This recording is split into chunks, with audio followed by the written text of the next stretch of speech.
ao Porta de Hangar, que vai ao ar todas as quartas-feiras, a partir das 15 horas pelo YouTube.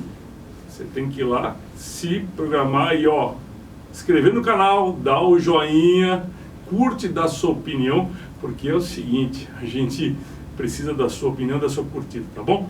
O nosso convidado de hoje se formou em Direito.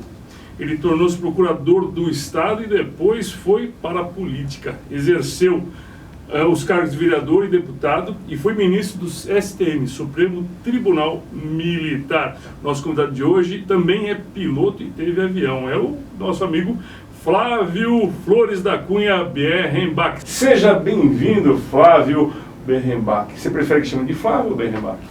Você pode me chamar como quiser. Então eu vou te chamar... Vou chamar de Beccari, pronto. Pronto, então eu vou te chamar de Flávio, que eu acho mais gostoso de falar Flávio. Ótimo. É um prazer tê-lo aqui no Porta de Hangar. Prazer meu. E sempre que você tiver boas histórias, eu sei que você vai ter novidade aí pra frente, você volta pro programa, hein? Não vai esquecer. Porta de Hangar é a coisa melhor que existe. Não é? Bater papo? É. Não é isso? Papo de hangar, né? Não tem nada melhor. Eu acho bom demais. Você caposo de piloto, hein? É. Que coisa boa, hein? Como é que surgiu sua paixão pela aviação, Flávio? É a coisa mais antiga da minha vida. Meu pai foi oficial do Exército no tempo da Segunda Guerra Mundial e a memória mais antiga que eu tenho da remotíssima infância, meu pai servia em Pouso Alegre, Minas Gerais, sul de Minas, onde havia um quartel de artilharia e tinha um aeroclube. Então eu ia lá e ficava fascinado vendo aquele aviãozinho azul e amarelo. Passava a tarde inteira olhando aquele aviãozinho subindo e descendo. Que coisa! Então, isso é... A vida toda eu fui fascinado por aviões. Nasceu com aerococos. Nasci, isso é inoculado na infância, esse micróbio. Papai nunca voou? É. Papai nunca voou?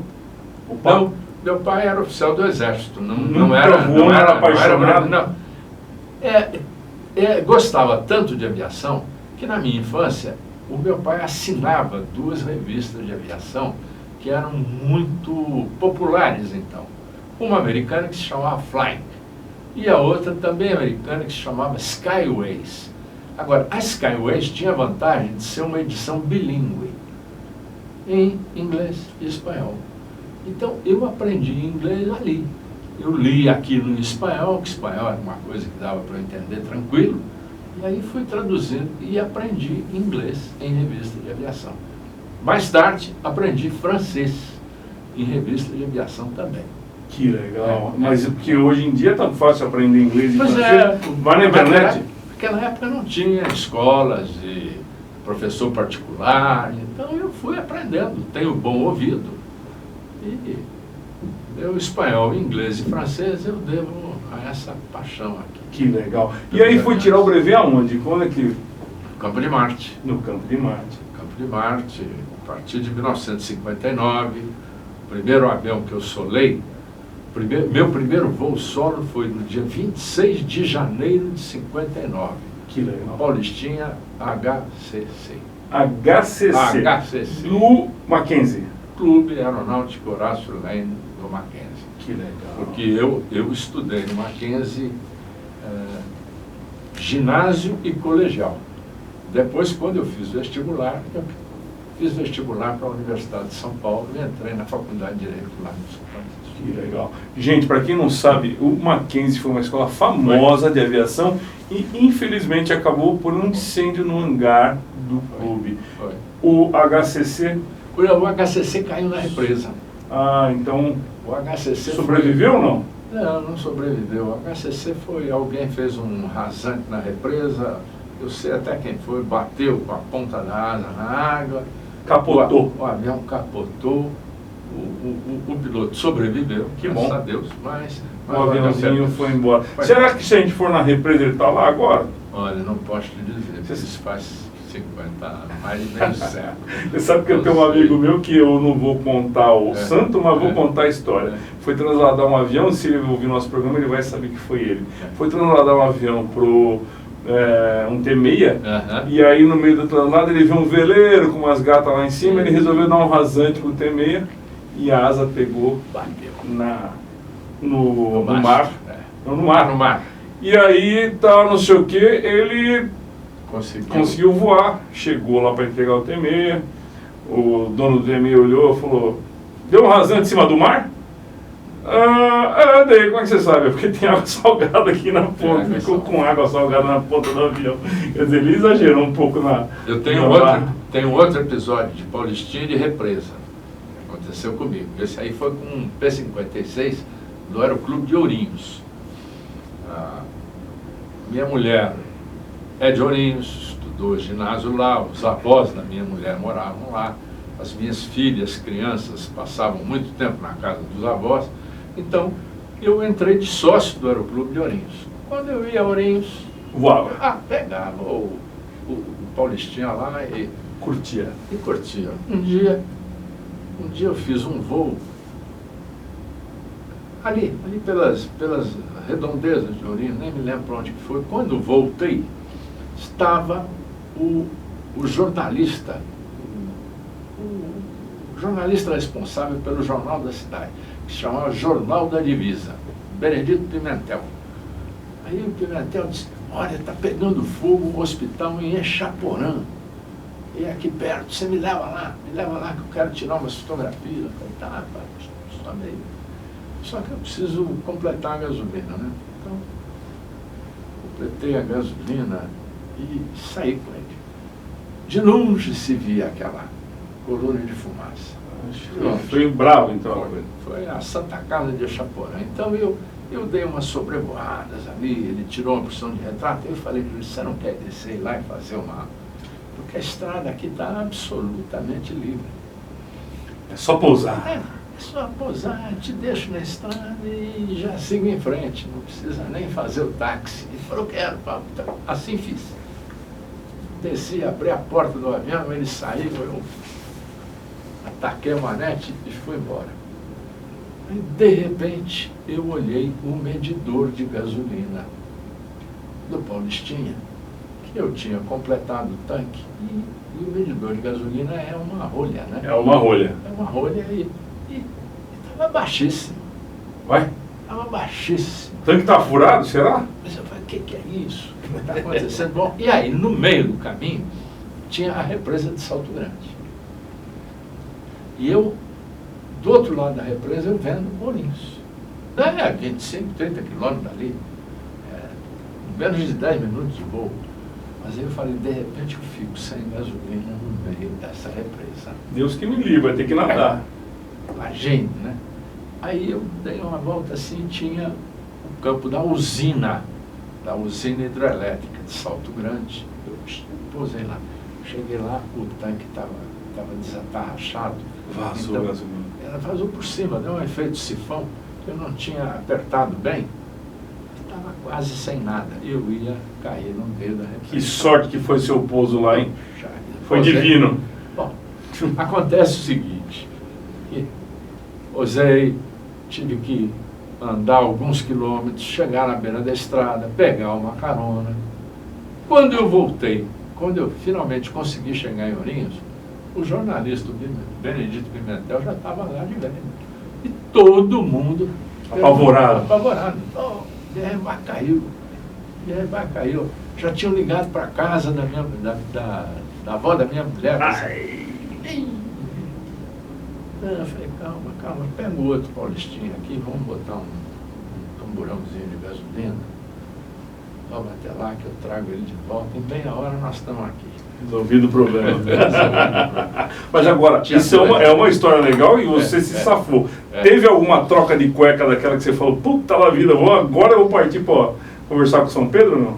Eu já tive 2 ou 3 circunstâncias na minha vida em que eu passei muito aperto. Mas conta pra gente. Uma foi dramática, porque foi com uma filha minha.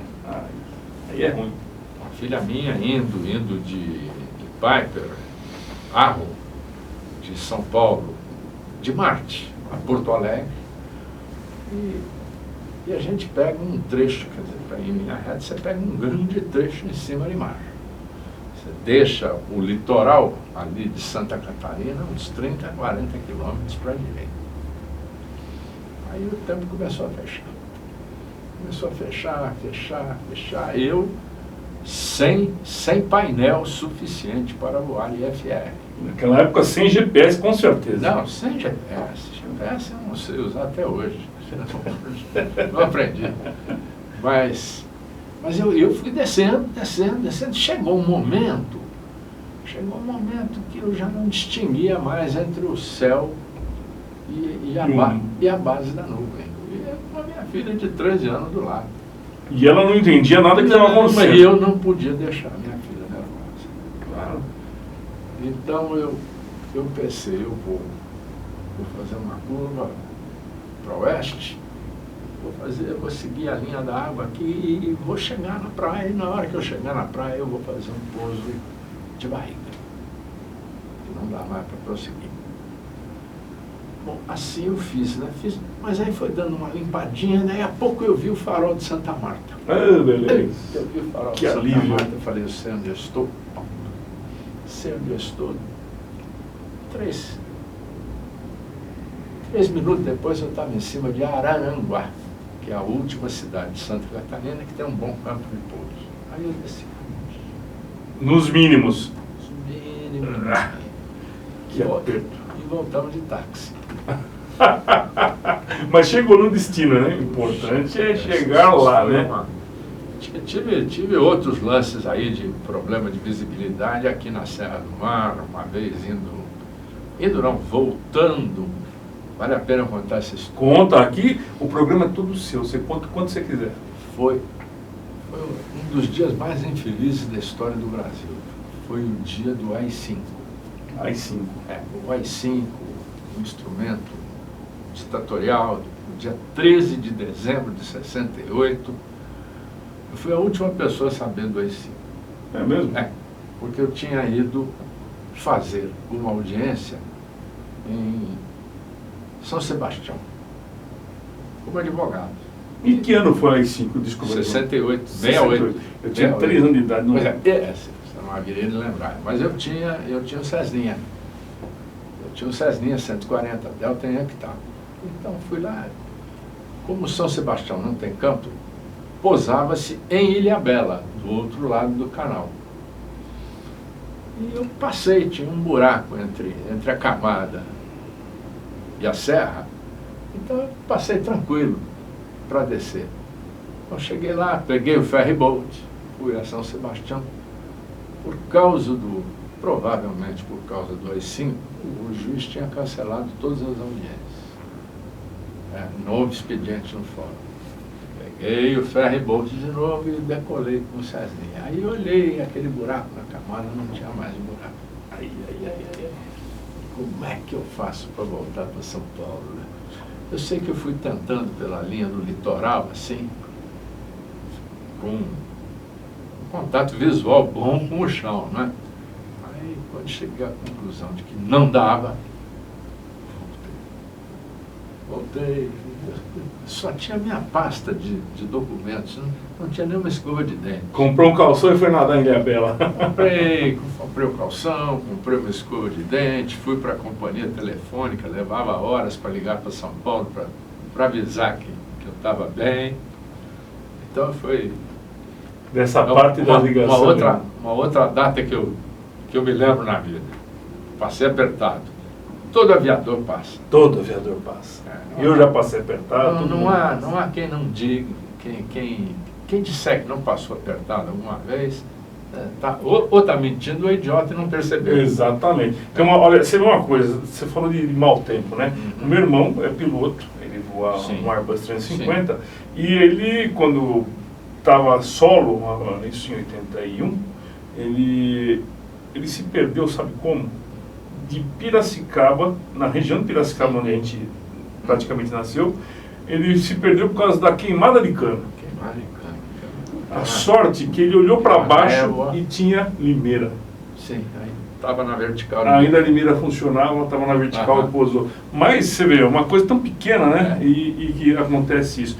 Quero só falar uma coisa, hoje nós temos uma presença aqui no estúdio do comandante Mendes Júnior, ele que é master aposentado agora de 777 de voo Airbus 350 também, um cara sensacional e que vai vir aqui no programa logo, logo. É um grande prazer. É uma honra, né? E temos a presença do Valdir cuidando da câmera e da dona Érica também cuidando da câmera 2 que está te filmando. Pelo menos você está vendo uma moça bonita, né? Não, eu agradeço a todos. Muito Então, obrigado pela paciência que estão tendo comigo. É um prazer. Vamos chamar o comercial e já voltamos.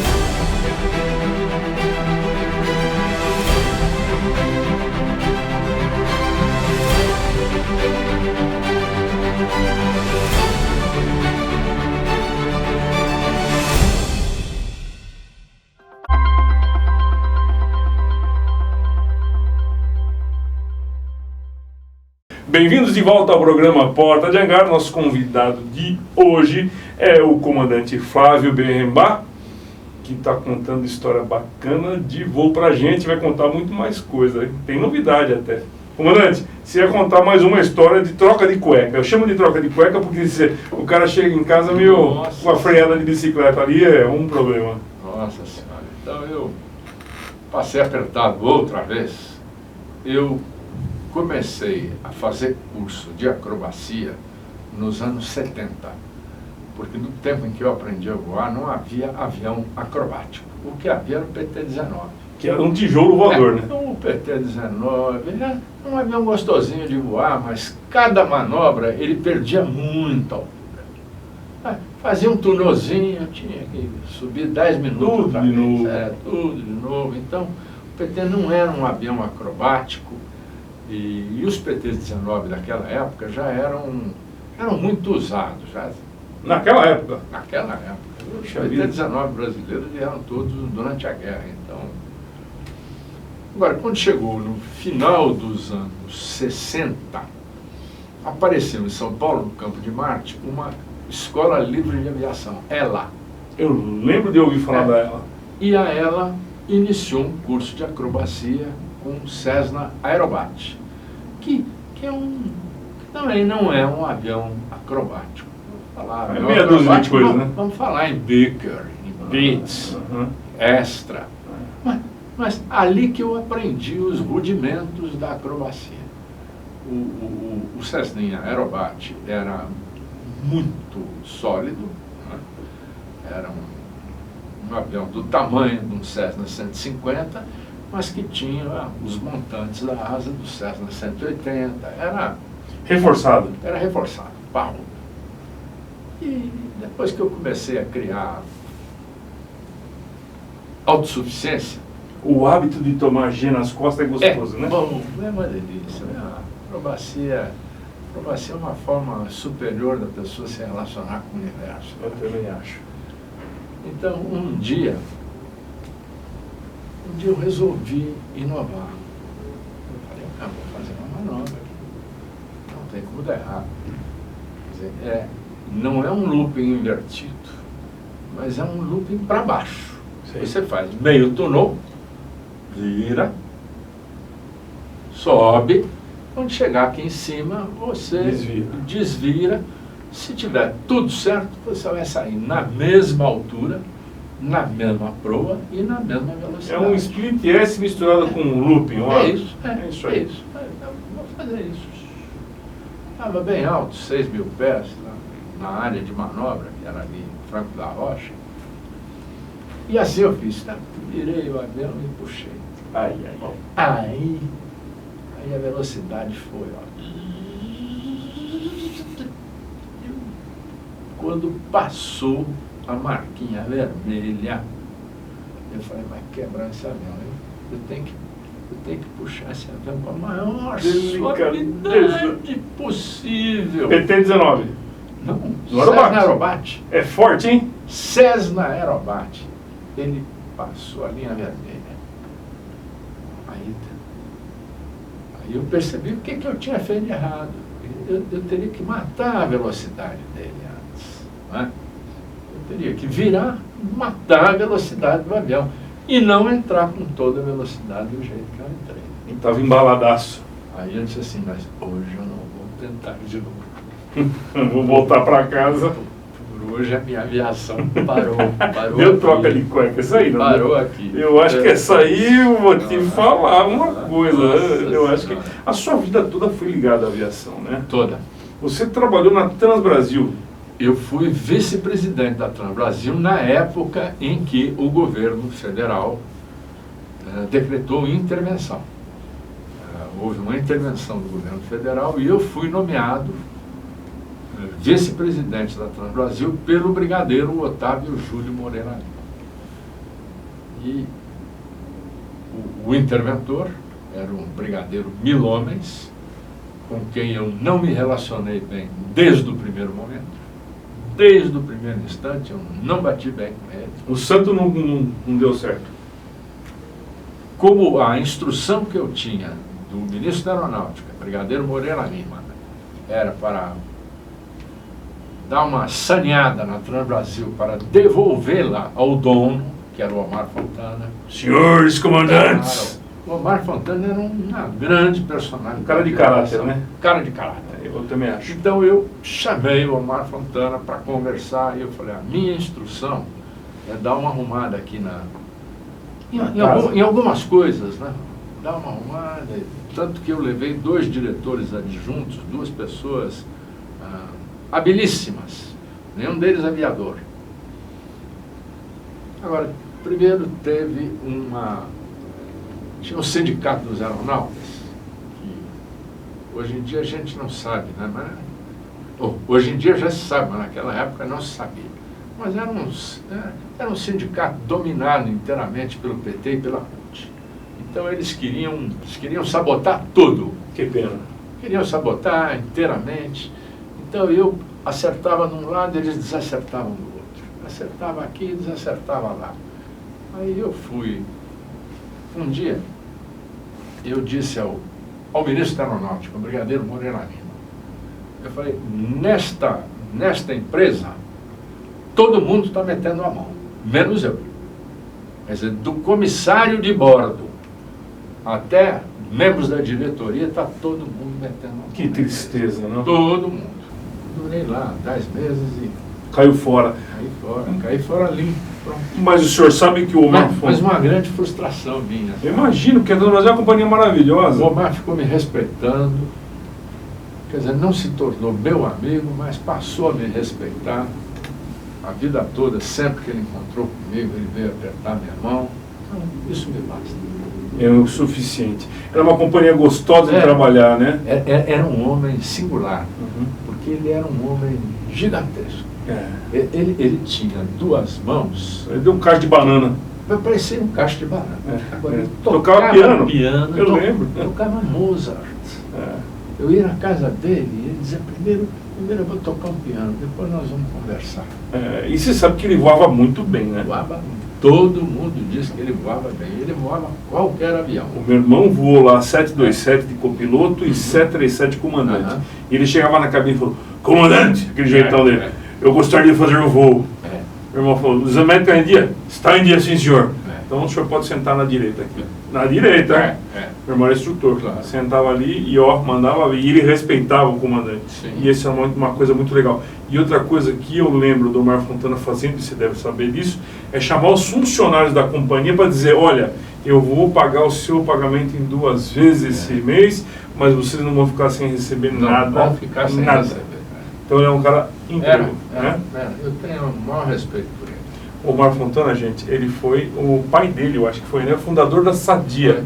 E eles traziam o porco, a carne, dentro dos DC-3? Eles começaram com 2 DC-3. Aí depois compraram 2 Kurtz, C-46. Exatamente. Então era uma empresa de carga que transportava linguiça, pernil, do frigorífico Concórdia, em Santa Catarina, para São Paulo e para o Rio de Janeiro. Aí houve uma greve na ponte aérea, no tempo do Jânio Quadros. teve uma greve na ponte aérea e o Jânio Quadros ligou para o doutor Omar e disse: dá para você botar uns bancos no seu avião lá, para levar uns passageiros? Essa história, que legal. De hoje para amanhã. De hoje pra Rapidinho. amanhã. Rapidinho. Botou uns bancos nos curtos lá e aí ele começou a ter uma linha regular. Essa é a história. Que legal isso, hein? Puxa vida, eu não sabia que era essa história.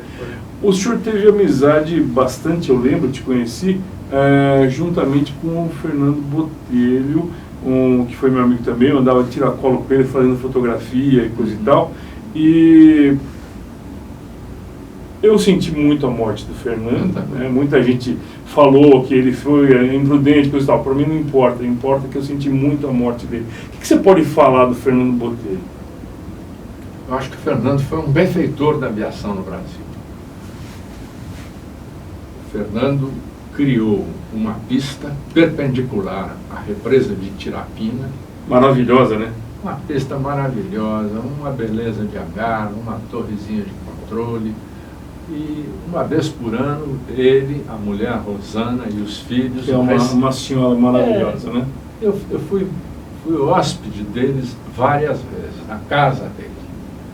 E tem uma breve passagem do Fernando, que eu vou contar aqui. Num dos últimos broas, eu fui com o meu Nevian amarelinho, e o meu, eu estava lá. E o meu neto de 7 anos. Que meu legal. neto hoje tem 20 anos e mora em Londres, mas tinha 7 anos. E foi comigo. E chegamos lá, eu taxiei o avião, encostei onde me foi indicado. Aí fui procurar o Fernando. E ali havia dezenas de aviões, centenas de automóveis e milhares de pessoas. Muito legal aquelas festas, Fernando. O Fernando dedicava a todos a mesma atenção. A cada um. Ele tinha uma palavra para cada um. Então, no meio daquela multidão, eu vi o Fernando conversando com um senhor alto de terno e gravata. Eu acho que daquelas milhares de pessoas, só tinha um de terno e gravata. Só. Com quem o Fernando estava conversando. Cheguei lá, estava o Fernando, meu neto. Aí o Fernando disse assim: olha, esse aqui é o rei da Suécia. Com a simplicidade que ele era peculiar, né? Esse aqui é o rei da Suécia. Dele. Faz um favor para mim, conversa um pouco com ele, que eu tenho que ver umas coisas ali, já vendo. Pegou a moto dele e me deixou conversando com o rei da Suécia. O rei da Suécia. Que legal. Que coisa, né? Então, essas coisas que acontecem mesmo em porta de hangar. Né? Era bem isso mesmo. Você sabe, eu vou contar uma história para você, Flávio, que é o seguinte. Um dia o Fernando falou: Beto, eu preciso que você me faça uma foto. Eu falei: não, Fernando, mas é lá em Brasília. Eu falei: então, vamos nessa. Decolamos, fomos para Brasília de King Air B200. Chegamos lá, dormimos e coisa e tal. No dia seguinte a foto ia ser feita. Aquele dia eu vi que ele tinha muita coragem e muita pilotagem, porque estava ventando e ele decolou com o Demoiselle dele. No meio da ventania, né? No meio da ventania. Ele fez ventania. um voo em cima do Lago Paranoá. Pois é, nós fizemos um voo, sabe aonde? Do lado do Planalto, com a bandeira sendo hasteada. Do lado do Palácio da Alvorada. Do lado do Palácio da Alvorada, exatamente. Essa foto, ó, a foto tá vendo? Ela tá no ar ali, ó. Então, essa foto é que foi colocada lá. Beleza. E foi muito legal ter feito essa foto. Olha, Fernando não jogou fora as oportunidades que a vida lhe deu. Isso é muito legal. Ele aproveitou as oportunidades, ele era uma pessoa alegre, afável. Agora, ele tinha liderança e carisma, porque quem não tem carisma e liderança não consegue fazer o que ele fez. Não. Só com dinheiro e boa vontade não dá. Pois é, gente, o Broa Fly-In era uma festa anual na Fazenda do Fernando, que era muito legal, porque parecia uma festa de aeroclube. Todo mundo ficava à vontade, num lugar muito bonito e gostoso, não é isso mesmo, Flávio? O Oshkosh brasileiro. É o Oshkosh brasileiro, é isso aí. Flávio, eu vou chamar mais uma vez os nossos comerciais, porque aqui o tempo passa que nem avião a jato, passa rapidinho. Vamos lá, já voltamos já.